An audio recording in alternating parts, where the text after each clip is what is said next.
I asked for a 3% raise after 9 years with the company. 3%. Not a promotion. Not a bonus. Not equity. Just enough to keep up with inflation. My boss laughed. Not an awkward chuckle. Not a nervous smile. He leaned back in his chair, actually burst into laughter, slapped his desk once and said, "Go whine somewhere else, Melody." That was the exact moment everything changed. Until then, I had believed loyalty still meant something. My name is Melody. I'm 38 years old, and at that point, I had spent nearly a decade working for Northline Systems, a mid-sized logistics software company in Chicago. I wasn't flashy. I wasn't loud, but I was dependable. The person everyone went to when something broke 5 minutes before a client deadline. I joined Northline when it was still scrappy, back when we shared one conference room and the CEO brought his own coffee mug. Over the years, I helped build internal tools, train new hires, fix legacy systems no one else wanted to touch, and quietly became the person who knew how everything actually worked. My performance reviews were always the same. Exceeds expectations. Critical to operations. Strong institutional knowledge. My salary, however, barely moved, so when annual reviews came around that spring, I did my homework. I pulled market data. I printed my metrics. I listed projects I had led, systems I maintained, outages I prevented. I wasn't emotional. I wasn't demanding. I asked for 3%. My manager, Greg, didn't even look at the papers. He skimmed the first page, leaned back in his chair, crossed his arms, and laughed like I'd just told a joke at happy hour. 3%, he said. Then louder, like he wanted the hallway to hear, "Melody, come on, go whine somewhere else." I remember sitting there, hands folded in my lap, feeling something very specific settle in my chest. Not anger, not embarrassment, clarity. Because when someone shows you exactly how little they respect you, the confusion disappears. I didn't argue. I didn't raise my voice. I didn't defend myself. I simply said, "All right, thank you for your time." That surprised him more than if I had yelled. He waved me off, already swiveling back to his screen. "Close the door on your way out." I did. At my desk, the office felt louder than usual. Keyboards clacking, Slack notifications chiming, someone laughing near the break room. All of it suddenly felt distant, like I was watching a place I no longer belonged to. I finished the day professionally. I answered messages. I closed tickets. I fixed a production issue no one else could figure out. Then I went home and did something I hadn't done in 9 years. I opened my resume. Not out of spite. Out of self-respect. I updated it carefully. Not exaggerating. Not underselling. Just facts. Years of experience.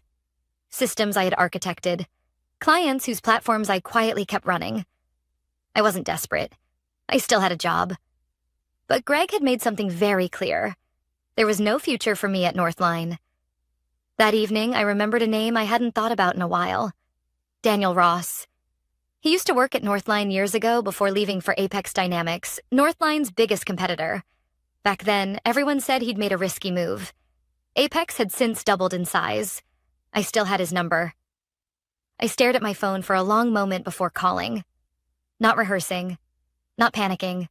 Just breathing. When he picked up, his voice was warm. "Melody? Wow, it's been years." We talked briefly. Caught up. Nothing dramatic. Then he asked casually, "So, how's life at Northline?"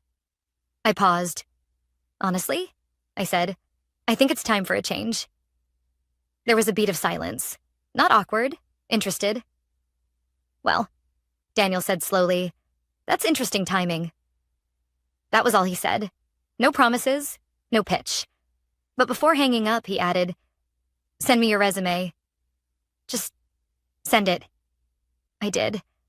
I went to bed that night calmer than I'd felt in months. Because for the first time, I wasn't asking for permission anymore. I was exploring options. Greg thought I'd go whine somewhere else. He had no idea how literally I was about to take that advice. I didn't tell anyone at work about the call with Daniel. The next morning, I walked into Northline exactly the same way I always had. Badge in, coffee in hand, nodding at people I'd worked beside for nearly a decade. Outwardly, nothing had changed. Internally, something had loosened. A pressure I hadn't realized I was carrying. I wasn't planning an exit yet. I wasn't burning bridges. I was simply observing. That day alone, 3 different people came to my desk with problems that technically weren't mine anymore. 2 years earlier, Greg had reassigned half my responsibilities without adjusting my title or pay. The work never disappeared. It just came back in the form of quick questions and, "Can you take a look at this?" I took a look. I always did. By lunchtime, I'd already prevented a configuration error that would have caused a client outage. Greg never knew. He rarely did. Problems didn't reach him because I intercepted them before they exploded. That afternoon, I received an email from Daniel. Subject line: "Good to hear from you." It wasn't a job offer. It wasn't even formal. He thanked me for sending my resume and said he'd shared it with their director of engineering. He asked if I'd be open to a conversation later in the week. Nothing official, just a discussion. I replied, yes. Not excited. Not nervous. Just honest. The rest of the week unfolded like a case study in quiet dependence. On Wednesday, Greg called an impromptu meeting to address performance concerns after a missed internal deadline. The room filled with engineers, project managers, and one visibly stressed junior developer who had inherited a system I'd originally built. Greg stood at the front, arms crossed. "We need accountability," he said, eyes scanning the room until they landed on the junior dev. "Deadlines matter." I spoke up, not to defend myself, but to correct the narrative. "That delay wasn't a performance issue," I said calmly. "The deployment failed because the database migration script was outdated. I flagged that last quarter." Greg frowned. "We're not rehashing old tickets, Melody." I nodded. "Then we'll see the same issue again." Silence. The meeting ended awkwardly. Later that afternoon, Greg stopped by my desk. "You didn't need to undermine me in front of the team," he said quietly. "I wasn't undermining you," I replied. "I was preventing a recurring problem." He stared at me for a moment, then scoffed. "You're getting sensitive lately." That word, sensitive, landed heavier than he realized, because sensitivity wasn't the issue. Visibility was. That evening, I joined a video call with Daniel and 2 people from Apex, their engineering director and a senior product lead. The conversation felt different, focused, respectful.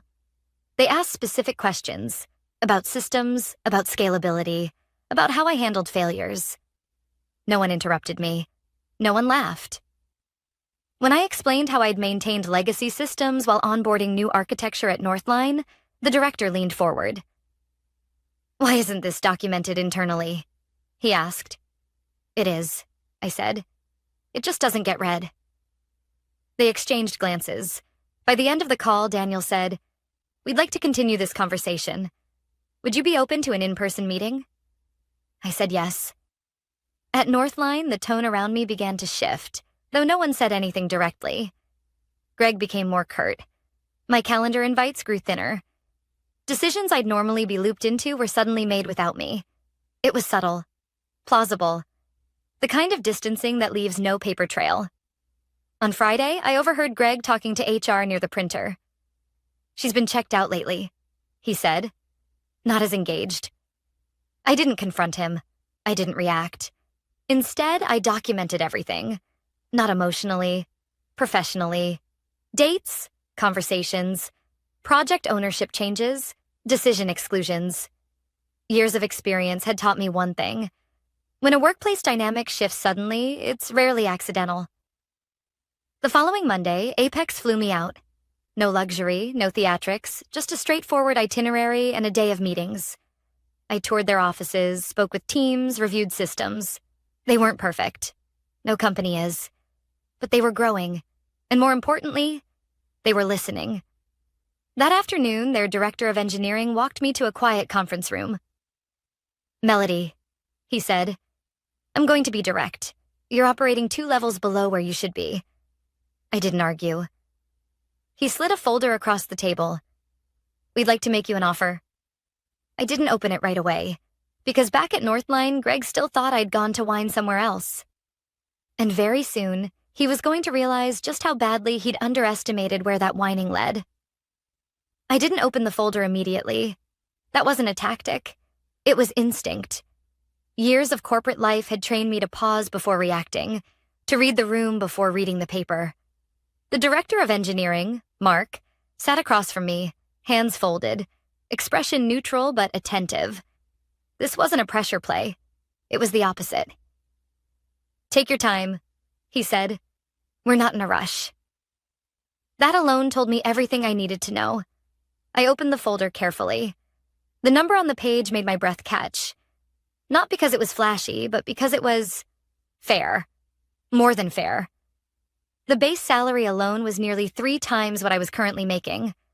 On top of that, a performance bonus, a clear title that matched my responsibilities, and equity that vested over 4 years. No inflated promises. No vague language. Just clarity. I asked practical questions about expectations, about reporting structure, about work-life balance. They answered every one directly. When I asked how they evaluated performance, Mark didn't hesitate. "Outcomes," he said, "and documentation. If something breaks, we fix it. If someone raises a concern, we track it." I thought of Greg waving me off in his office. When the meeting ended, Daniel walked me to the elevator. "We're excited," he said, "but I know this is a big decision." "It is," I replied honestly. "I don't make quick moves." He smiled. "That's part of why we want you." On the flight home, I didn't feel giddy. I felt grounded. I read the offer again, line by line, making notes in the margins. This wasn't an escape fantasy. It was a professional transition. Back at Northline, the week unfolded with increasing friction. Greg scheduled a one-on-one with me for the first time in months. When I walked into his office, he didn't ask me to sit. "I've been getting feedback," he said, arms crossed, "that you're disengaged." I met his gaze. "From whom?" He hesitated. "That's not the point." "It is," I said calmly. "If there are concerns about my performance, I'd like specifics." He sighed, clearly irritated. "You're not being a team player lately?" I almost laughed, but didn't. "I've met every deadline," I said. "Resolved every escalation, documented every issue. If that's not teamwork, I'm not sure what is." Greg leaned forward. "Look, Melody, you asked for a raise we couldn't justify. That should have told you where things stand." There it was. I nodded once. "Thank you for clarifying." That seemed to unsettle him. "Are you looking elsewhere?" he asked suddenly. I didn't lie. I didn't confirm. "I'm evaluating my options," I said. His jaw tightened. "You'd be making a mistake." I left the office without responding. That afternoon, HR emailed me about a role realignment. My responsibilities were being reassigned to 2 less experienced employees to encourage cross-functional growth. No mention of my input. No transition plan. It was a slow push toward the edge. I spent that evening reviewing Apex's offer with a trusted employment attorney. She flagged nothing concerning. In fact, she noted how unusually clean it was. "They want you long-term," she said. "This isn't a bait and switch." 2 days later, Apex sent a revised offer, slightly improved, without me asking. That was when I decided. I didn't resign immediately. Instead, I prepared. I finalized documentation, updated system diagrams, cleaned up repositories. I left nothing ambiguous. If I was leaving, it would be professionally. Greg, however, sensed the shift. He stopped copying me on emails. He reassigned meetings. He made passive comments and stand-ups about commitment and loyalty. I said nothing. Then, on Friday afternoon, he called me into his office again. "I heard through the grapevine," he said, smirking, "that Apex has been sniffing around." I raised an eyebrow. "That's interesting." "You should be careful," he continued. "People who jump ship don't always land on their feet." I smiled politely. "I appreciate the concern." He leaned back, confident. "Just remember, Northline made you." That night, I signed Apex's offer. The confirmation email arrived within minutes, welcoming me aboard, outlining next steps and setting a start date 3 weeks out. I closed my laptop and sat quietly. Greg thought he held the power. He had no idea that by laughing at a 3% raise, he'd pushed me directly into a position where his leverage over me was already gone. And soon the consequences wouldn't just affect me. I submitted my resignation on a Tuesday morning. Not dramatically. Not publicly. Just a formal email to HR, Greg, and his manager, giving 2 weeks' notice as required by my contract. The subject line was simple. Notice of resignation. I was halfway through my coffee when Greg appeared at my desk. "Can we talk?" he asked, voice tight. I nodded and followed him into his office. This time, he gestured for me to sit.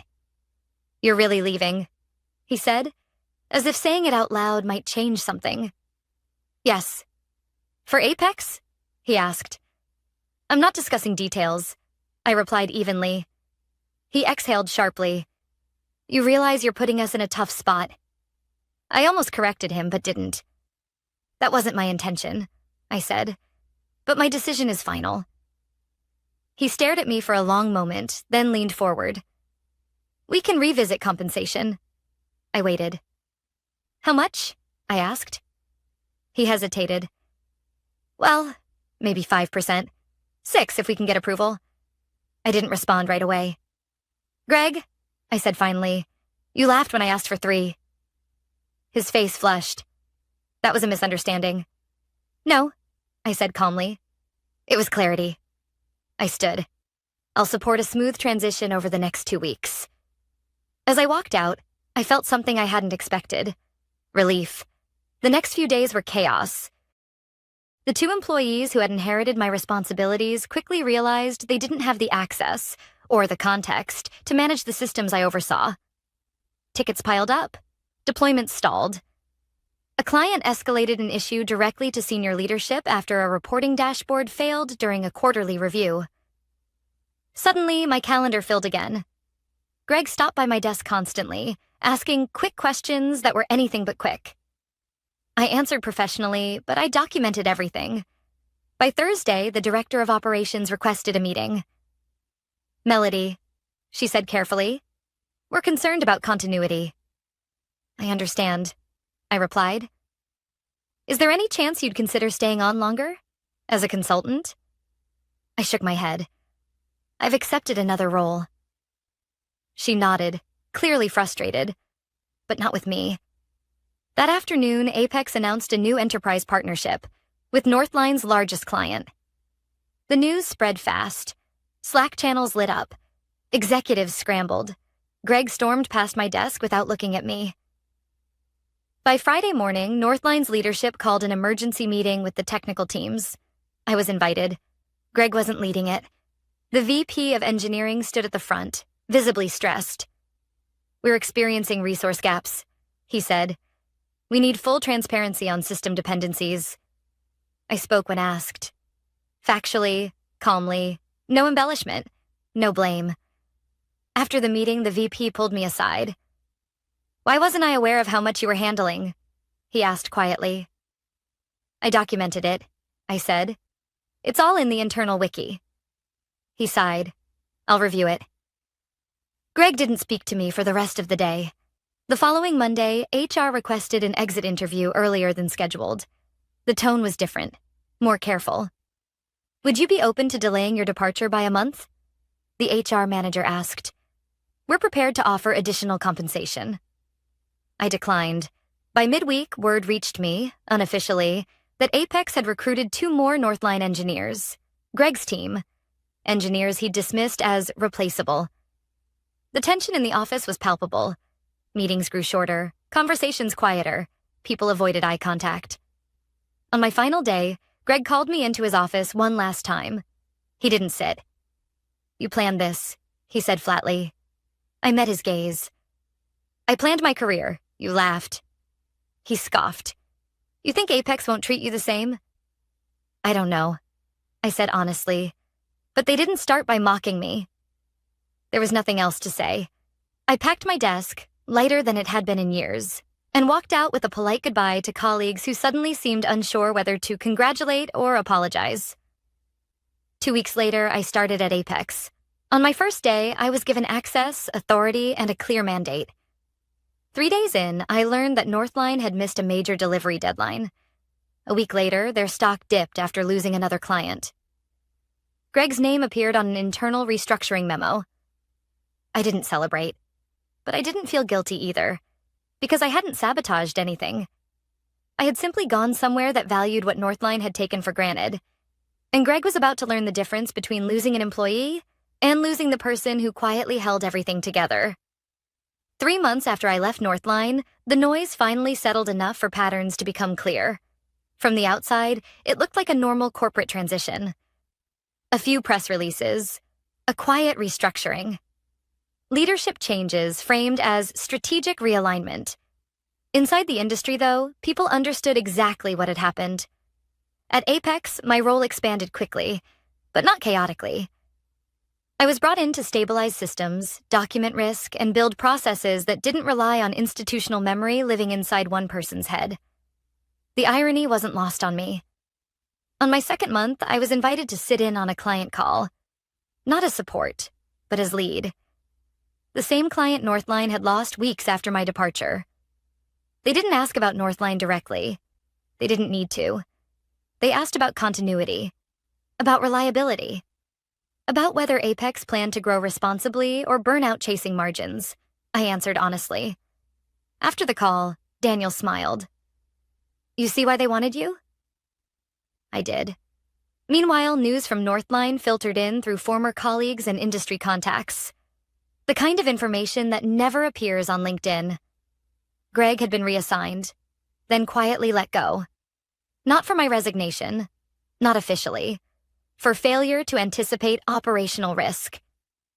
The phrase made me pause when I first heard it, because I had anticipated it. I'd documented it, flagged it, tried to prevent it. But Greg had mistaken confidence for control, and laughter for authority. Northline didn't collapse. Companies rarely do all at once, but they shrank. Slowly, expensively. Clients grew cautious. Talent stopped applying. Institutional knowledge leaked out one resignation at a time. Apex, on the other hand, grew. Not explosively, sustainably. 6 months in, I received my first performance review. It was direct, specific, fair, and followed by a compensation adjustment, without me asking. That was when it fully sank in. This wasn't about money. It never had been. It was about respect. One afternoon, I received an unexpected email from Greg. The subject line read, "Checking in." I stared at it longer than I expected before opening it. The message was brief, awkward, carefully worded. He congratulated me on my new role. Said he'd heard I was doing well. Mentioned that he was exploring new opportunities and wondered if I might be open to a quick call to catch up. I didn't respond. Not out of spite. Out of closure. Because I had nothing left to explain. At Apex, I was asked to mentor a junior engineer who reminded me of myself years ago. Capable, quiet, underestimated. During one of our sessions, she hesitated before asking a question. "Can I be honest?" she said. "Always. I struggle with asking for more," she admitted. "I don't want to seem difficult." I smiled gently. "Let me tell you something I learned the hard way." And I told her, not the whole story, but enough. About knowing your value. About documentation. About not mistaking tolerance for loyalty. And about laughter. "Anyone can laugh at a request," I said. "Pay attention to who listens instead." That night, driving home, I thought about that meeting, months ago now, when I'd asked for 3%. Such a small number. Such a large consequence. Greg had laughed because he thought I had nowhere else to go. What he never understood was that competence creates options quietly. It doesn't announce itself. It doesn't threaten. It just waits. A year after leaving Northline, I received an industry award, not for innovation, but for operational excellence. The kind of recognition that doesn't trend online but changes careers. At the ceremony, someone asked me if my story was one of revenge. I shook my head. "No," I said. "It's a story about alignment." Revenge implies intent to harm. I never wanted to hurt Greg. Or Northline. I simply stopped protecting a place that refused to protect me. And when I went somewhere that valued my work, the consequences took care of themselves. That's the part people often miss. You don't have to destroy anyone. Sometimes all you have to do is leave and let the truth become visible in your absence. Greg laughed at a 3% raise. I didn't argue. I just went somewhere else. And in doing so, I learned something I wish I'd known years earlier. The most expensive mistake a manager can make isn't underpaying someone. It's underestimating what happens when they finally stop asking.